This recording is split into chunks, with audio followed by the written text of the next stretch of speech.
말씀드린 대로 자유한국당의 김병준 신임 비대위원장을 제 옆에 모셨습니다. 어서 오십시오. 예, 안녕하십니까.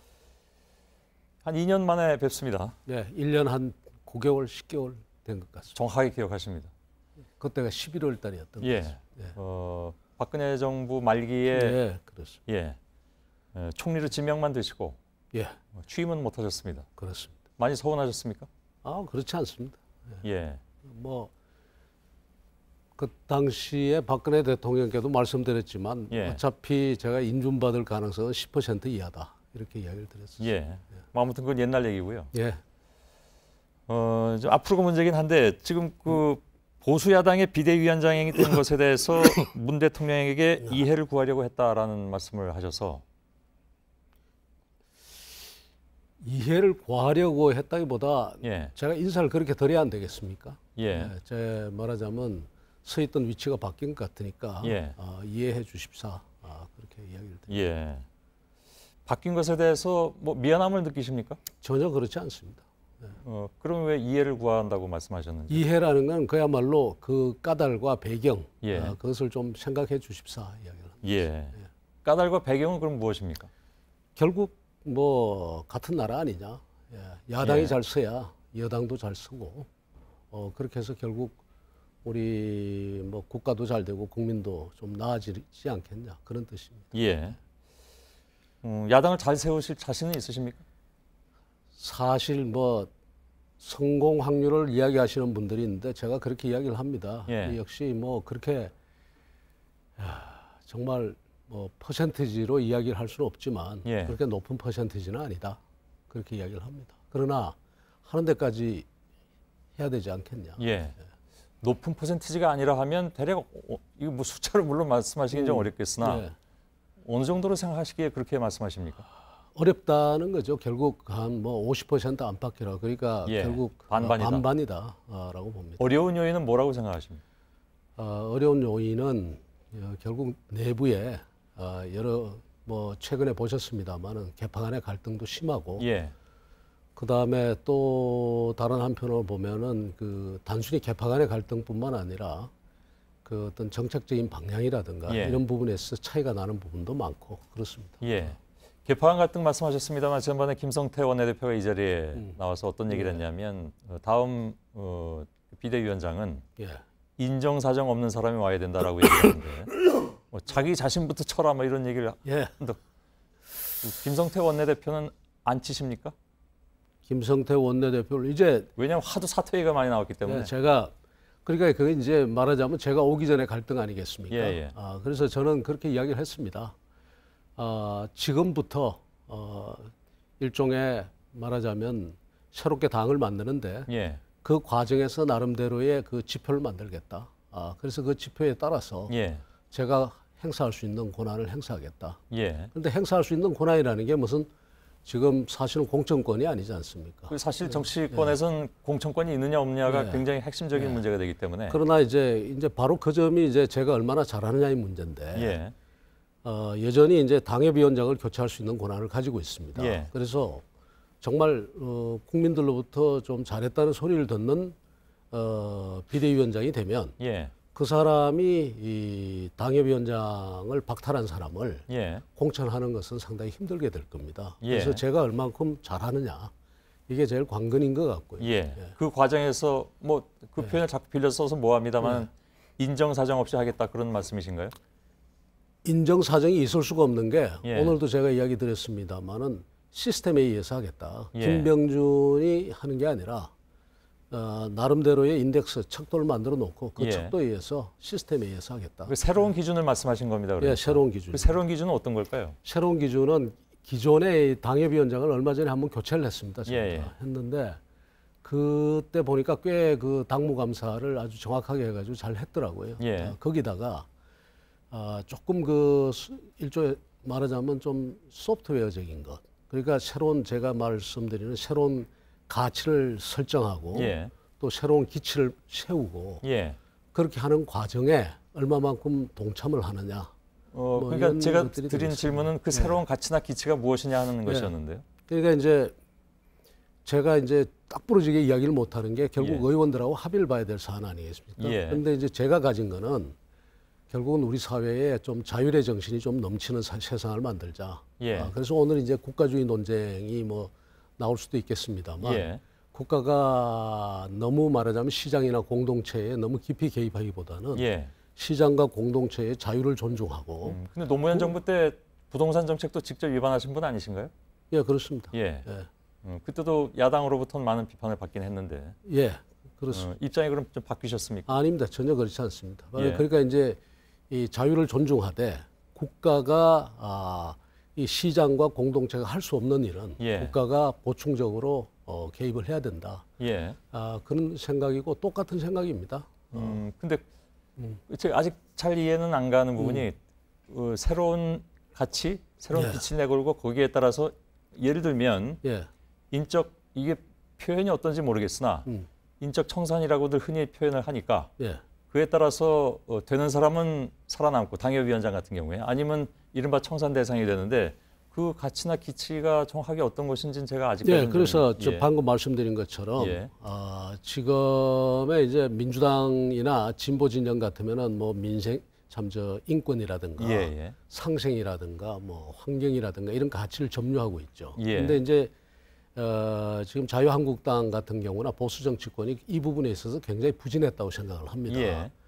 그런데 그런 그 진보권이 가지고 있는 그런 가치와 대립되는 아니면 서로 좀 비교가 되는 예. 그런 가치들을 어떤 것을 가질 것이냐인데 이제 제가 지금 생각하고 있는 것 중에 하나가 의원들하고 토론을 해야 되겠습니다만 좀 더 그 공동체와 시장의 자율적인 정신을 존중하고 국가는 보충적인 역할을 하는 예.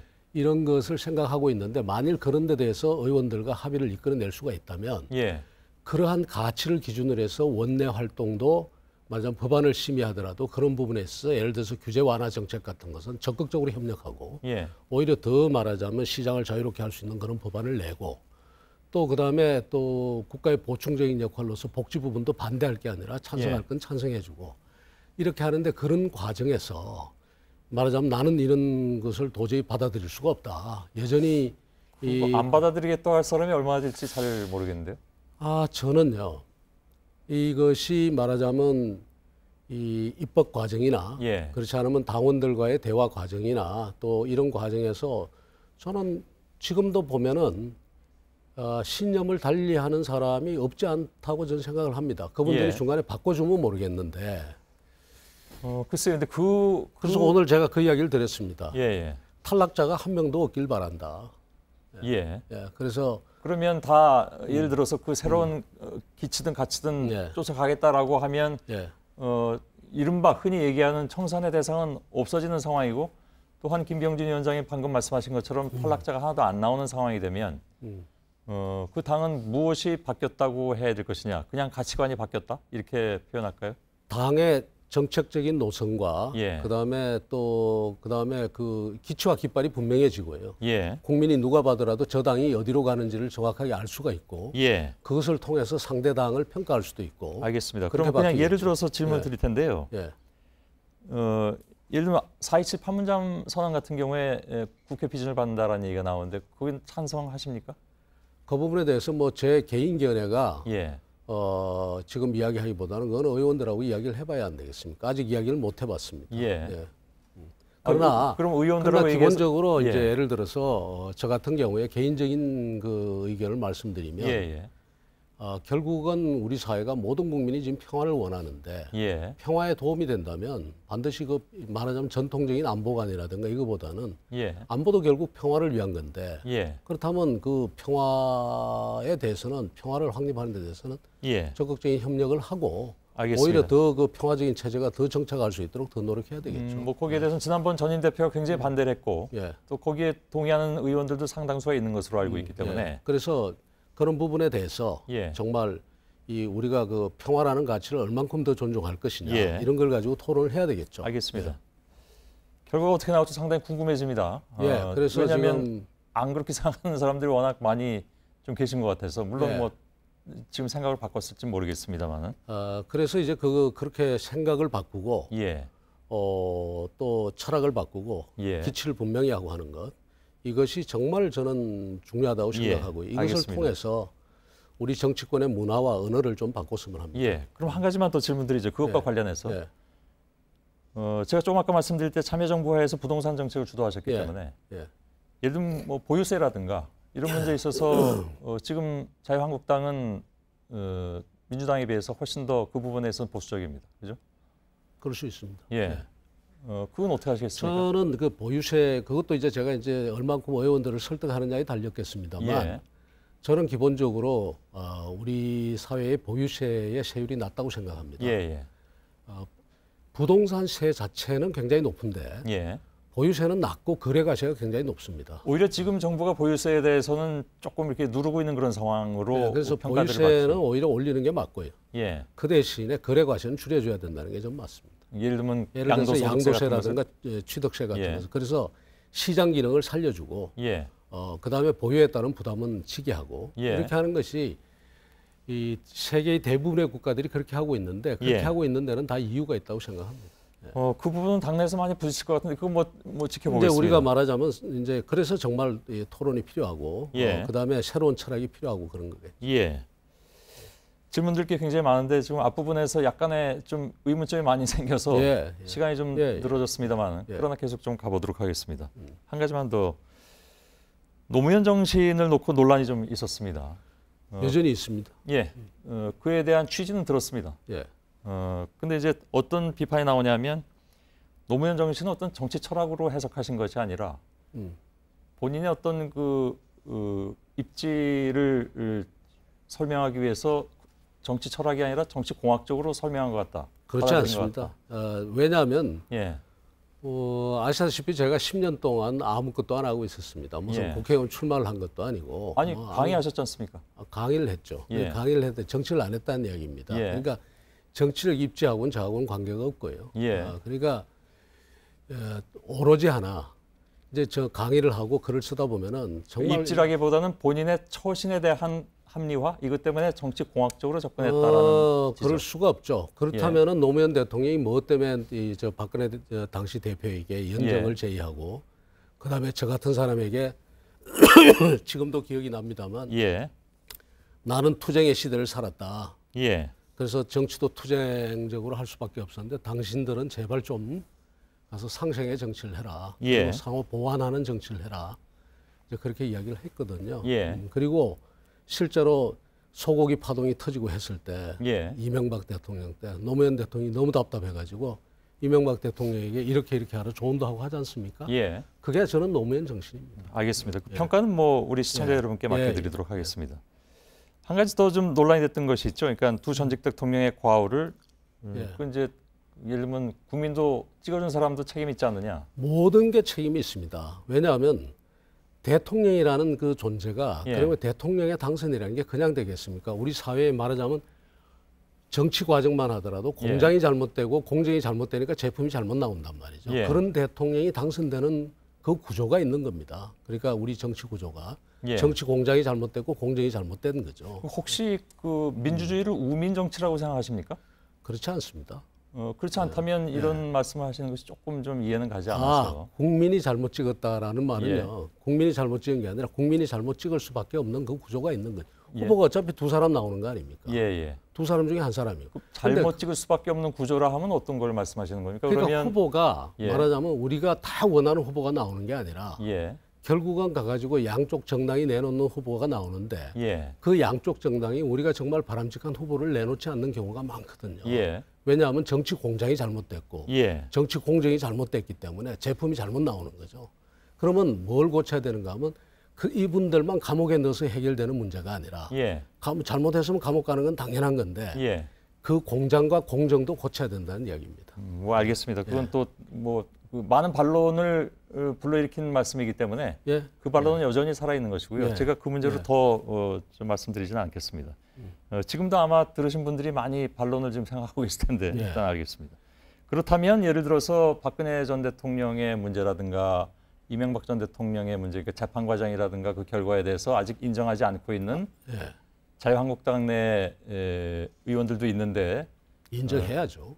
그분들하고 생각이 같은 건 물론 아니시겠죠. 인정해야 되는데 그 박근혜 대통령만 해도 그렇지 않습니까? 우리가 느껴보면은 말하자면 좀 역사의 방향과 좀 이렇게 역으로 예. 가는 그런 정책 결정이나 뭐 그런 것들이 없잖아 있었단 말이죠. 그러니까 알겠습니다. 그런 분이 당선되는 구도가 예. 저는 참 안타깝다는 이야기입니다. 예. 이 질문을 드리지 않을 수가 없을 것 같은데 이른바 이제 청탁금지법 논란이 나왔습니다.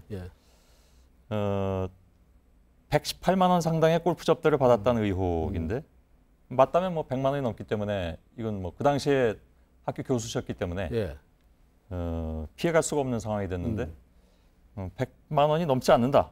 그러니까 함승희 전 대표 뭐 해당되는 관련되는 분이죠.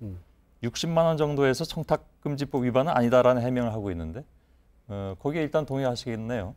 동의가 아니라 저는 알 수가 없는 게 제가 무슨 뭐 그 이 저 뭡니까 이 저 가서 기념품을 줬는데 기념품마다 가격이 적혀 있는 것도 아니고 무슨 뭐 큰 뭐 골프백이나 이런 것도 아니고 그냥 헝겊백에다가 이제 그 선물을 참 저 기념품을 담아 줬는데 상품권도 들어 있었다고. 상품권이 아니라 옷 제가 저 특정한 회사의 옷을 교환할 수 있는 거였는데요.